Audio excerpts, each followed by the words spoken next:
Hey there, amazing people. I'm thrilled to have you here today. Hello and a warm welcome to our channel. Today, we're delving into Solomon Ray.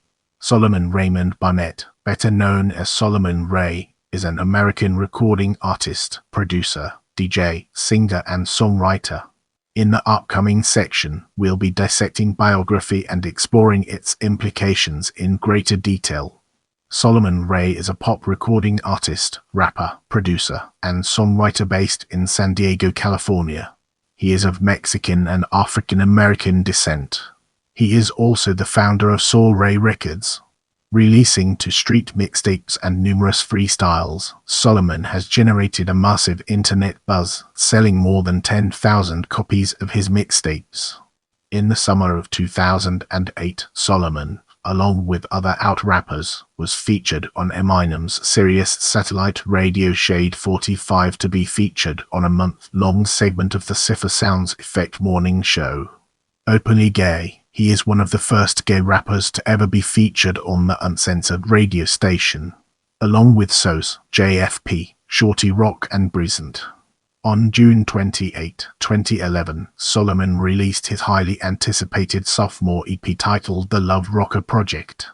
AOL Music highlights the EP for blending synth pop and club banging beats. The first single was Club Anthem With Us You Can't, which explores more of Solomon's confident exterior and has a dubstep breakdown. The music video for the song debuted on VEVO and MTV Network LOGO on New Now Next, popular along with remixes by Spec Frex. Solomon later embarked on a tour opening up for Deborah Cox, reaching cities nationwide including New York City, West Hollywood, Boston and more. In January 2012, Solomon announced that he was back in the studio and working on new music. The singer released a cover of Swedish pop star and singer Robyn's 2010 hit Dancing on My Own. During this time he released his single, Life Goes On, May 2012. In early 2013 he announced he began working on his debut album, Why Boys Cry. In 2014, after releasing his Le Garçon EP, Barnett announced that he was working on Stuck, a coffee book of nudes, expected out in 2016. For the work, the artist shot with J.D. Forte and Mikhail Torch amongst others. In 2017, Solomon Ray returned to music, releasing Electro, a reggaeton song in Spanish off his upcoming album, slated for a 2018 release. Get ready for a captivating exploration as we unravel the layers of discography and their profound significance. Writing Rhymes Vol. 1 Mixtape 2008 Writing Rhymes Vol. 2 Mixtape 2008 Shades of Black EP 2009 The Love Rocker Project EP 2011 Life Goes On, Le Garçon EP 2014 Untitled Spanish Album 2018. As we progress through this video, let's now turn our gaze towards Writing Rhymes Vol. 1 and Vol. 2. Writing Rhymes Vol. 1 was recorded from January 2008 to April 2008. Solomon began recording remixes to popular songs such as Danity Kane's Pretty Boy, and eventually released a 28-track mixtape to the public. After promoting Vol. 1, he was then urged to record the follow-up. Solomon began recording Writing Rhymes Vol.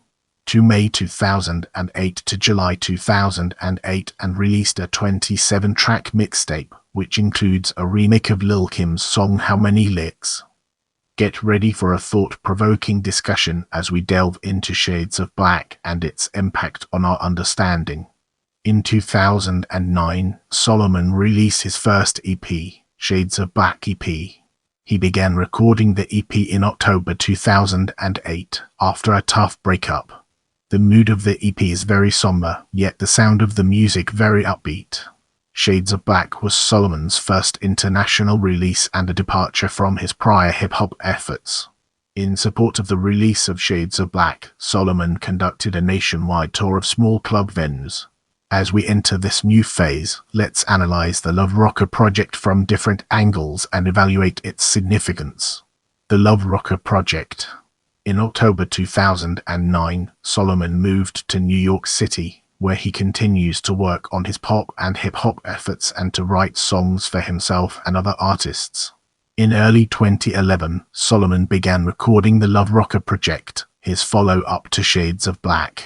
The Love Rocker Project exhibits the influence of all the musical genres that are important to Solomon, including pop, dance, electronic pop, and hip-hop. In February 2011, Solomon released With Us You Can't, the first single from the upcoming album. With Us You Can't, featuring rapper Breezant, is a perfect example of Solomon's ability to create magnetic music that incorporates all his influences. On April 6, 2011, Slogo Networks premiered the music video to With Us You Can't on its new music show, Pop Club. The video can be found on Solomon on YouTube.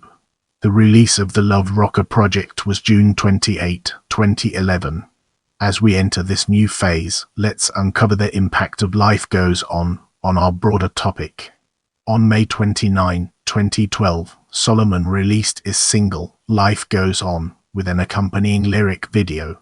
The single was exclusively premiered on Outcome and was featured on the front page of the iTunes dance page. The dance single became a major success for Solomon, as it was remixed by various DJs including Chu Fu, Spec Frex and more, helping get the single noteworthy attention from Sirius Radio and Pandora. The music video, directed by JD40, was released on August 10, which showcased Solomon's more artistic side. Solomon and JD40 created a heavily styled music video with lots of symbolism and dark themes, forcing them to create a director's cut and a mainstream edit for VEVO. A month later, VEVO featured the music video edit on their website. February 2013, Solomon went on a promo tour visiting London and Paris, in support of the European release of Life Goes On. The European single spent 3 months on the front page on iTunes Dance and went in Germany and Denmark. Now, let's shift our attention to Legarin. While working on his debut album, Why Boys Cry, Solomon decided to give fans a new EP as a prelude to the album. Titling the EP Legarin, meaning the boy in French, the EP is said to be his darkest body of work yet. In December, Solomon announced the release date and track listing. Out February 4, 2014, Legarin will contain 11 tracks. In a press release, the EP is said to be crafted out of isolation and inspired by digital art media. The prelude to Solomon's highly anticipated debut album, Legarin is packed with hard-hitting beats, smooth melodies, and vulnerable lyrics. The EP, a collection of new original songs, interludes, a poem, and a hidden track, finds Solomon comfortably flexing his musical talents while assessing a new generation of music listeners. As we enter this new chapter, let's navigate the complexities of Why Boys Cry and unravel its multifaceted nature. While promoting Life Goes On in Europe, Solomon was photographed sitting front row at various shows during London Fashion Week, where he announced he began recording his debut album, Why Boys Cry. In May, Solomon took to Twitter and unveiled the artwork for his new single, The Way We Were, as the introduction to his new album. The album is tentatively titled Why Boys Cry and scheduled for a September 2014 release. This will be Solomon's first efforts at a full-length album. In the next segment, we'll be exploring name change and its implications for our subject matter. In March 2015, Solomon changed his stage name to Solomon Ray. He told Out Magazine, Advocate and HIV+ magazine, "The music I'm doing now is different and more refined. I can't group it together with my older stuff. So I felt a new name was appropriate. Still Solomon, but just a different ending." To coincide with his name change, the artist released a cover of Beck's Guess I'm Doing Fine. Now, it's time to shift gears and explore books. Bed 2 by Luke Austin Pagliolong de Stuck by Solomon Ray Barnett. Let's now shift gears and explore Bed 2, a mini-B book through a critical lens, uncovering its strengths and weaknesses. As a part of his B-book series, Los Angeles-based photographer Luke Austin Pagliolong is working on Bed 2, a follow-up to his sold-out, limited edition Bed book. The book is set to feature portraits of a variety of men set against peach-colored walls and a wrought iron headboard, presumably in Padgilm's home. In November 2015, Solomon was photographed for the project. Let's now enter the realm of Stuck and discover the fascinating stories it has to tell. In 2015, while working on his debut album Why Boys Cry, Barnett announced via social media that he would be releasing a coffee table book of nudes in 2016. Previews posted to Instagram and his official Facebook page indicate the project includes work from photographers Mikhail Torch as well as JD40. Share this video with your friends and spread the knowledge.